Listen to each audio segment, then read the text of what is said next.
he's certainly going to have to consider resigning. He's got really two choices. One, he can try to politically ride it out. We've seen that happen in Washington, D.C., or he can take the tougher choice, which is, I think, look, own every lie that he's made, apologize to everyone and anyone for as long as it takes.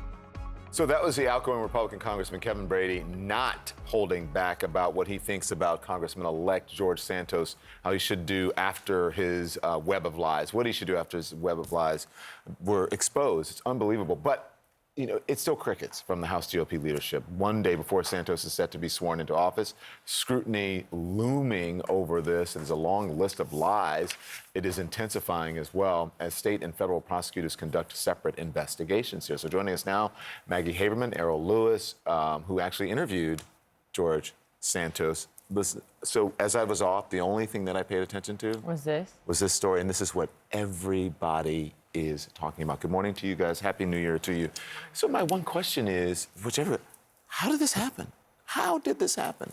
We're all used to seeing public officials who shade the truth, lie, and so forth and so on. This is a whole other, dimension. This is a different order of magnitude where he invented almost every single thing about him. I mean, from his name to his, like almost everything, his work life, his education life, his mother's life, his grandparents' life, his immigrant story, on and on and on, all just completely invented.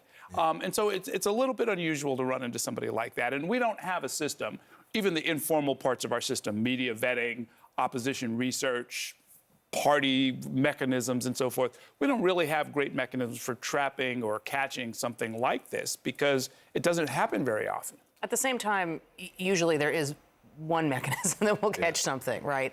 There's the media, there's the rival opponents, there's the national Republicans, and then there's the local Republicans. And I don't think that's getting talked enough about, which is what exactly Republicans, who saw this guy run 2 years ago, what were they aware of? What were they willing to tolerate in the hopes that they could see how far it would go in this climate? And the other thing we've never really seen is silence like this from leadership. And as you see Kevin McCarthy in the middle of his own battle to stay alive in leadership and to become the next speaker, he has been incredibly quiet about this, in part because he needs every vote. There is no reason to believe Santos is not going to get seated. I believe he is going to get seated, and then these investigations will continue. Constitutionally, he has to. Right, and so McCarthy, there's no mechanism in the House for getting rid of him. I think that's something that people haven't really understood. And it's going, there can be a law enforcement effort to get rid of him, and I think we're going to see focuses on that. But I can't remember any time where there has been, even a fraction of this, and leadership has been so quiet in either party. Yeah, some of the quiet is, just as you say, it's the Constitution says if you're 25 years old and you've been in the state, you've been in the country as a citizen for 7 years, and you live in the state, that's it. And the House doesn't get to pick and choose who gets to sit. That's right, but there's also just like what's right and what's wrong, and when you speak up when something is just so wrong. He took American tragedies, like 9/11, like the Pulse nightclub shooting, where you were covering, and used them to his benefit to gain sympathy and to get elected. And so I just wonder what you think it says about our culture of lying and accepting lies. Because in the old days, Poppy, but he would have just, don't you think, reason I said, I'm not going to take office, there would have been more shame? Yeah. What do you think? I think, it's deep in American culture. You think about a play like The Music Man, right? The con man who comes into town and starts telling everybody what they want to hear. In this case, he's got something for everybody, right? You like pets? Oh, I've got a pet charity. I've saved 3,000 animals, which he hasn't.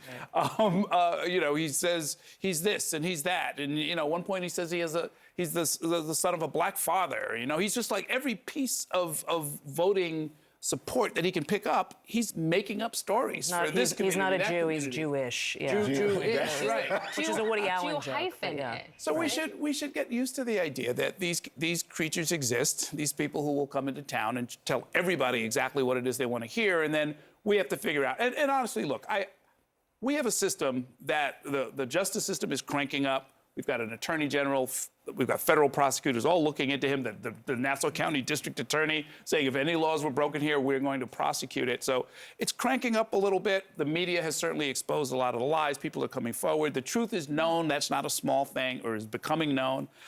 It's going to have to catch up with the political system. And in about 24 months at the latest, that's right, the voters will have a chance to fix it. Maggie, this culture of lying, is this something obviously something that Trump normalized, right? Because you just say what you want, lie about whatever, and just double, triple, quadruple down, and just refuse to back down.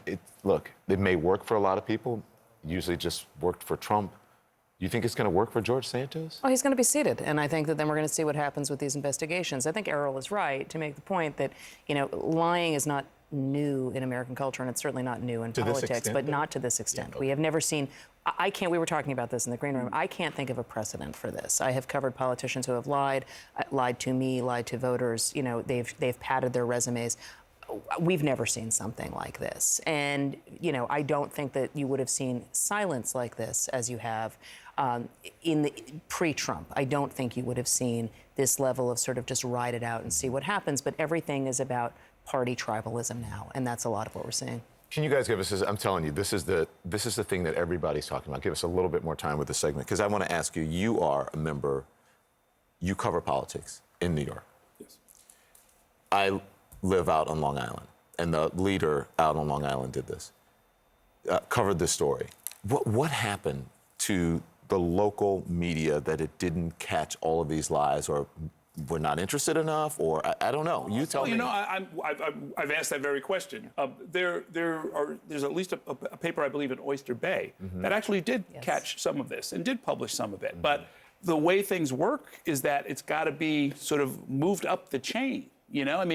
I'm based in New York City, Spectrum News.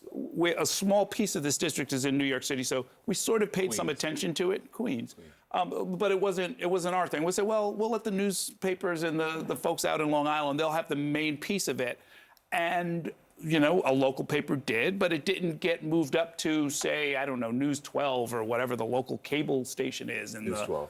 And then, you have the big network affiliates who are covering the metro area, which is all of New York City, plus a little piece of Long Island. So it wasn't anybody in particular's job, and it was only really after the New York Times focused on it. It just happened to be after the election that you started to get the investigative resources and the sort of the breadth and the reach. And so this is, another chapter in the long-standing tragedy of the collapse or the decline of local news. It is that, because the reality is that, especially in this sort of attrited news environment, congressional races are rarely treated as top priorities unless they are sort of marquee races. And I think that this is an example of where it just basically fell through the cracks. I don't think it's a great excuse for any of us, but I do think that it is largely a death of local media story. What does Kevin McCarthy do? What do the Republicans Or whoever's do? With him, McCarthy continues focusing on Kevin McCarthy and trying to become the speaker. And I really think that's it. Whoever and then I think is speaker has to say something. They Is need that one what- vote from George Santos, and they don't need anything else. correct. And then after that, Right. you think they're done with him after? I think no committees, sit in the corner. Yeah, you that's know, right. That's right. about and it. Try to marginalize him, and then to your point, in 2 years we're going to be doing this again, and I think the Democrats will be approaching this race differently. It's very hard to see George Santos surviving a re-election, assuming that he makes it that far. But I think that basically they just try to leave this as a problem that they don't have to deal with. Dodge the reporters. Geesh. 2 years of running away from reporter questions if he doesn't They've want to gotten answer pretty them. good at it. So I think that we will Is it see more of possible for that. him to hide from reporters? Santos? Yeah. I mean, I think that's going to be the big test over the next couple of days, He right? won't I think talk to the New York Times, but he's talked to a whole lot of But I'm other saying people, and it's when partly he's- how we found a lot of these When he's seated, he's going to be walking in the Yeah. halls, and they're going to be. I think it's going to be different when I think that when you get the crush of Yeah. Hill reporters who Yeah. are on you at that moment. gonna I be- think that's going to Manu, be different. what? Yeah, but how do Manu you? going after you with the How mic. do you? How do you make? I mean, my name is Trent Wilson, and I'm Jewish from. I mean, how do you? You just make it up. I went to Harvard and I graduated top of my class. It's a bit of a What was it? fantasy It's like the Lovett segment on SNL. Yes. It's John like, Lovitz, it's you like remember Catch that? Me If You Can. I mean, there is a degree to which part of the failure in catching this, I think, was that it's inconceivable to me that a candidate like this existed. I think it was probably inconceivable to you. So I think we don't, media outlets still do give candidates, to some extent, benefit of the doubt. Nobody was thinking, you know what, everything here must be not true. So let's go poke at it. So. Thank you.